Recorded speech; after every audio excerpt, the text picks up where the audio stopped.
ओम गणेशाय नमः। ओम नमः शिवाय। मैं निखिल ज्योतिष आचार्य आप सभी का मेरे चैनल पर पुनः स्वागत करता हूं। आशा करता हूं कि आप सभी स्वस्थ होंगे। महादेव की कृपा आप सभी पर सदैव बनी रहे। ये वीडियो मीन यानी कि पाइसेस के लिए बहुत विशेष है, क्योंकि यह वीडियो है 13 से 19 अक्टूबर 2025 के साप्ताहिक राशिफल के बारे में। कैसा रहेगा मीन के लिए आने वाला सप्ताह? जो मेरा साप्ताहिक राशिफल होता है वो प्रमुखतः चंद्रमा और उनकी गति पे आधारित होता है। चंद्रमा बहुत विशेष ग्रह हैं, लेकिन जब हम साप्ताहिक राशिफल की बात करें तो उनकी तेज़ गति, उनका मन का कारक होना और उनकी एक क्वालिटी कि वह जिस भी भाव, राशि, ग्रह आदि के साथ अपने गोचर में संपर्क संबंध साधते हैं, उनको बहुत एक्टिवेट कर देते हैं। इन्हीं सब कारणों से जो चंद्रमा का गोचर होता है वो हमारे विचार, मूड, दृष्टिकोण, सोचने के तरीके, हमारे कार्यशैली, हमारे डे टू डे एक्टिविटीज़ पर बहुत इम्पैक्ट डालता है। तो उसको समझने के लिए साप्ताहिक राशिफल विशेष होता है। इस अंधकारमय जीवन में ज्योतिष एक मात्र विद्या है जो हमें गाइड कर सकती है। भले ही ये जो साप्ताहिक राशिफल होता है या कोई भी राशिफल हो सामान्य आधार पर दिया जाए, लेकिन एक जनरल गाइडेंस के लिए बहुत उपयोगी होता है। यदि आपकी लग्न राशि या चंद्र राशि मीन है, पाइसेस है, दोनों ही गाइडेंस के लिए इस राशिफल को देख सकते हैं। जहाँ से आपको ज़्यादा सूट और लेट करता है वहाँ से देखिए। व्यक्तिगत तौर पे मेरा मानना है लग्न से देखेंगे तो अच्छा। इनकेस नहीं पता है आपको अपनी लग्न राशि, तो आप अपनी चंद्र राशि से भी इसको देख सकते हैं। शुरू करते हैं इस अत्यंत महत्वपूर्ण राशिफल का। चंद्रमा आपके चौथे भाव में ही होंगे 13 तारीख को, ऑलरेडी आ चुके होंगे, और 14 अक्टूबर सुबह के 6 तक यहीं पर रहेंगे। चंद्रमा का चौथे भाव में होना एक प्रकार से बहुत अच्छा नहीं माना जाता। हाँ, आपके लिए यह है कि वो त्रिकोणेश हैं, तो यहाँ पे आके राजयोग बनाएंगे, गजकेसरी योग भी बना रहे हैं, तो लक्ष्मी प्राप्ति के लिए अच्छा है। यहाँ से करियर के भाव को देखेंगे तो करियर के लिए अच्छा है, कार्य की पूर्णता के लिए अच्छा है। पंचमेश लग्नेश के साथ है, बहुत स्ट्रॉन्ग राजयोग है। लेकिन जब भी चंद्रमा छठे घर में आते हैं तो कारको भावनाशय दोष लगता है, और राहु का प्रभाव है, यानी कि मानसिक दृष्टिकोण से थोड़ा कष्टकारी टाइम हो सकता है। बहुत ज़्यादा ओवर थिंकिंग, बहुत ज़्यादा इमोशनल होना, बहुत ज़्यादा सेंसिटिव रहना, ये चीज़ें यहाँ पे तंग कर सकते हैं। तो कम सोचिएगा, घर में भी कम बोलिएगा और छोटी छोटी बातों पर रिएक्ट मत कीजिएगा। इन चीज़ों पर अगर आपने ध्यान दिया तो ठीक है, नहीं ध्यान दे पाए तो ये टाइम बहुत कष्टकारी मानसिक दृष्टिकोण से जा सकता है। विदेश जाने का प्लान बना रहे हैं तो अच्छा टाइम है, चीज़ें आगे बढ़ेंगी। और कोई प्रॉपर्टी खरीदना चाहते हैं, प्रॉपर्टी संबंधित कोई कार्य पूर्ण करना चाहते हैं, विदेश में प्रॉपर्टी लेने के लिए भी अच्छा टाइम है। नवांश कुंडली बता रही है कि अपने आप को थोड़ा सा रीऑर्गेनाइज कीजिए, टाइम उसके लिए अच्छा है। दशांश कुंडली, करियर में कुछ अच्छी न्यूज़ आ सकती है, रिकॉग्निशन, प्रमोशन आदि के योग बन रहे हैं। बिजनेस में मैं यही कहूँगा कि थोड़ा सा ना अपने बिजनेस को प्रैक्टिकल बनाइए। मतलब कि आपकी आकांक्षाएं बहुत है, लेकिन हो सकता है वो चीज़ें अचीवेबल ना हो। लव लाइफ में सब ठीक है, लेकिन पुरानी बातों को क्लियर कीजिए। वैवाहिक जीवन बहुत ओवर थिंकिंग तंग करेगी। स्टूडेंट्स के लिए बहुत अच्छा टाइम है, कोई अच्छी न्यूज़ आ सकती है, सक्सेसफुल टाइम है। सेहत की जहाँ तक बात है, चेस्ट की प्रॉब्लम, सांसों से जुड़े रोग और कफ रोग तंग करेंगे। सर्वाष्टक में आपका पंचम भाव अत्यंत बली है, तो धन प्राप्ति के लिए बहुत अच्छा टाइम है, क्योंकि लग्नेश लक्ष्मी स्थान के स्वामी के साथ ही और लक्ष्मी स्थान बहुत बली है। 14 अक्टूबर सुबह के 6 बजे चंद्रमा आ जाएंगे आपके पंचम भाव में, यानी कि कर्क में, और 16 अक्टूबर दिन के 1 बजे तक यहीं पर रहेंगे। चंद्रमा का पंचम में आना एक प्रकार से काफ़ी अच्छा माना जाता है, और क्योंकि यहाँ पे स्वराशि के होंगे तो ये और भी अच्छा है। एक स्वराशि का ग्रह अब लाभ स्थान को देखेगा, यानी कि लक्ष्मी स्थान का स्वामी लाभ स्थान को देखेगा। ये अपने आप में बताता है कि लाभपूर्ण समय है। सोच अच्छी रहेगी, क्रिएटिविटी बहुत अच्छी रहेगी, नई बातें आप समझ पाएंगे, सोच पाएंगे, नया दृष्टिकोण होगा, नए आइडियाज़ आएंगे। तो हफ्ते का ये भाग बहुत शुभ दिख रहा है आपके लिए। रुके हुए काम भी पूर्ण होंगे, अपनी सोच के द्वारा उनको पूर्ण कर पाएंगे। और जैसा मैंने कहा, यहाँ पे रीऑर्गेनाइज करने का टाइम है। ये वो टाइम है कि अगर आप यहाँ पे रीऑर्गेनाइज करते हैं तो उसका लाभ एकदम देखने को मिलेगा।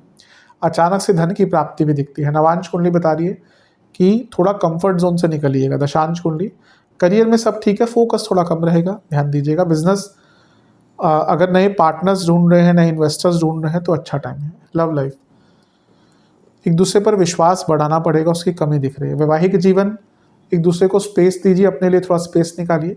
ज़्यादा इंडल्ज होना एक दूसरे में ना दिक्कत देगा। यहाँ पे स्टूडेंट्स बहुत अच्छा टाइम, बहुत अच्छा, मतलब कि कोई बहुत अच्छी न्यूज़ आ सकती है, कोई एग्ज़ाम है तो बहुत अच्छा करेंगे, काम अटक रहे तो पूर्ण होंगे। सेहत, ओवर थिंकिंग एंग्जाइटी तंग करेगी, पेट के थोड़े से रोग हो सकते हैं। सर्वाष्टक में पंचमी बली है, पैसा कमाने के नए रास्ते और नई सोच दोनों ही दिख रहे हैं। 16 अक्टूबर दिन के 1 बजे चंद्रमा राशि बदलेंगे और आपके छठे घर में आ जाएंगे, यानी कि सिंह में, और 18 अक्टूबर रात के 10 बजे तक यहीं पर रहेंगे। छठे घर के चंद्रमा यूं तो मिश्रित प्रभाव देते हैं। अच्छी चीज़ें हैं कि कोई काम अटक रहे थे, लीगल कार्य, लिखा पढ़ी के काम अटक रहे थे, पुराना कोई काम अटक रहा था, पैसा फंसा हुआ था, वो पैसा वापस आ सकता है। कोई लोन चाहिए आपको, कोई डॉक्यूमेंट का काम अटक रहा था, वो हो सकता है। लेकिन छठे घर के चंद्रमा है, व्यर्थ की चिंताएं बढ़ाएंगे। ग्रहण दोष तो उसको बहुत इंटेंसिफाई कर देगा, और राहु केतु एक्सेस में भी है। यहाँ पे ना बहुत ज़्यादा ओवर थिंकिंग करेंगे, बहुत ज़्यादा, जिस पर आपका नियंत्रण ही नहीं रह पाएगा।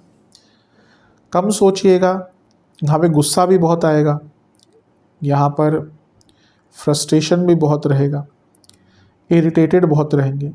और ऊपर से ये ऐसा टाइम है जब लोग भी आपको ऐसे ही मिलेंगे जो आपको प्रोवोक करेंगे, पोक करेंगे, या परिस्थितियाँ ऐसी बन जाएगी, कोई कुछ बोल देगा, कुछ कर देगा, कुछ कह देगा कि आप इरिटेट हो जाएंगे। तो अपने इरिटेशन पर कंट्रोल कीजिएगा, कम बोलिएगा, कम लोगों से मिलिएगा, और जितना कम रिएक्टिव रहेंगे उतना अच्छा रहेगा।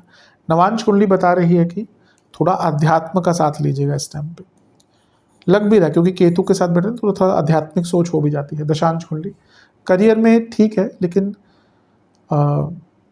झगड़ा मत मोल लीजिएगा। मैंने कहा ना, कुछ लोग प्रवोक करेंगे, स्पेशली कार्य क्षेत्र में। बिजनेस में खर्चे थोड़े बढ़ सकते हैं, लेकिन बिजनेस में बदलाव लाने का मौका है, करने पड़ेंगे बदलाव। लव लाइफ थोड़ा क्रिएटिव रहिएगा, कुछ नयापन लाइएगा। वैवाहिक जीवन एक्सप्रेसिव रहिए, मन में कुछ चल रहा है उसको एक्सप्रेस कीजिए। स्टूडेंट्स, आपकी एक्सपेक्टेशन बहुत ज़्यादा है अपने आप से, धरातल पर वापस आ जाइए, प्रैक्टिकलिटी पर वापस आ जाइए। सेहत, इन्फेक्शंस, पेट के रोग, हड्डियों के रोग, एसिडिटी, सर्वाष्टक, पंचम भाव बली है। ओवर थिंकिंग और व्यर्थ की चिंताएं अलग ही लेवल पर जाएंगे। 18 अक्टूबर रात के 10 बजे चंद्रमा फिर से राशि बदलेंगे और आपके सप्तम भाव में आकर बैठ जाएंगे, यानी कि कन्या में, और सप्ताह के अंत तक, या यूँ कहिए कि मंगलवार तक यहीं पर रहेंगे। इससे जो अगले हफ्ते का राशिफल होगा मंगलवार से ही स्टार्ट करेंगे। 18 तारीख की हम बात करें, 17 तारीख को सूर्य का गोचर हो चुका होगा और वो अष्टम में जाके नीच के हो जाएंगे, और गुरु का गोचर हो चुका होगा, वो पंचम में, ये 18 को ही होगा, वो पंचम में आके उच्च के हो जाएंगे। सप्तम के चंद्रमा न्यूट्रल होते हैं, लेकिन यहाँ पर वो केंद्र में बैठकर राजयोग बना रहे हैं, तो ये आपके लिए काफ़ी अच्छा है। लक्ष्मी स्थान का स्वामी उपचय भाव के स्वामी के साथ है, यानी कि लक्ष्मी या धन प्राप्ति के काम बढ़ेंगे। और अष्टमेश यहाँ पे शुक्र है पंचमेश के साथ, तो अचानक से धन प्राप्ति का योग भी बन जाता है। शुक्र नीच के हैं, लेकिन जैसा मैं हर बार कहता हूँ कि एक्सेप्शनल रूल्स होते हैं, क्योंकि मीन लग्न में शुक्र उच्च के होते हैं तो आपके लिए बुरे नहीं हैं। और चंद्रमा के साथ बैठे हैं, यानी कि बिजनेस में लाभ, अचानक से कुछ नया रास्ता मिल जाना, विवाह का भी योग बनता है कि जिसका विवाह की बातचीत चल रही थी, चीज़ें आगे बढ़ सकती हैं, और एक प्रकार से कुछ अच्छी न्यूज़ भी आ सकती है। बस अपनी इमेज को लेकर थोड़ा सा ध्यान दीजिएगा, कम सोचिएगा, कम बोलिएगा। कोई आइडिया आता भी है उसको यहाँ पे ना अपने तक ही सीमित रखिएगा। यहाँ पे विष दोष बन रहा है, इसलिए कभी कभी थोड़ा अकेलापन यहाँ पर तंग कर सकता है। नवांश कुंडली बता रही है कि ज़्यादा सोचना यहाँ पे बहुत तंग करे। मैं फिर से कहूँगा, हफ्ते का ये पूरा ही हफ्ता अगर देखें ना, तो आपको ओवर थिंकिंग अलग ही लेवल पर जाएगी, क्योंकि सारे ही गोचर उस प्रकार के हैं। कारक भावनाशय दोष फिर पंचम में आ गई, ये उतना बुरा नहीं रहेगा, लेकिन फिर ये भाग फिर भी ठीक रहेगा। फिर छठा भाव, ये यहाँ पे ग्रहण दोष, यहाँ पे विष दोष, तो ओवर थिंकिंग जैसे मैंने कहा ना अलग ही लेवल पर रहेगी। तो इस हफ्ते आपको अपनी ओवर थिंकिंग पर ही नियंत्रण रखना है। कुछ बहुत अलग से स्टार्ट करने की आवश्यकता नहीं है। यहाँ पे नवांश कुंडली बता रही है कि जितना कम सोचेंगे उतना अच्छा है। दशांश कुंडली, कार्य क्षेत्र में अपना पर्सपेक्टिव बदलिए, थोड़ा पॉजिटिव सोच रखिए। बिजनेस पैसा आएगा, लेकिन ज़्यादा काम मत पकड़िएगा, जितना कर सकते हो उतना एक्सेप्ट कीजिएगा। कोई डॉक्यूमेंट साइन मत कीजिएगा। लव लाइफ, एक दूसरे को समझने का टाइम है, जिसकी अभी तक कमी है। वैवाहिक जीवन, कोशिश कीजिए अपने मन की बात अपने लाइफ पार्टनर से बोले। जहाँ तक स्टूडेंट्स की बात है, एक ही दिक्कत है, एक ही परेशानी है, गाइडेंस नहीं है। गाइडेंस ढूंढिए, बहुत चीज़ें ठीक हो जाएंगी। सेहत की जहाँ तक बात है, जिनको डायबिटीज़ आदि है थोड़ा सा ध्यान दें। सर्वाष्टक में आपका पंचम ही बली है। ओवर थिंकिंग फिर से कहूँगा, बाकी सब ठीक है, ओवर थिंकिंग न करें। उपाय के स्वरूप में महादेव की चालीसा, शिव चालीसा का पाठ कीजिएगा और ओम शंभवाय नमः मंत्र का 21 बार जाप कीजिएगा। आशा करता हूँ वीडियो काम आएगा। चैनल पर नहीं सब्सक्राइब कीजिए, वीडियो को लाइक कीजिए।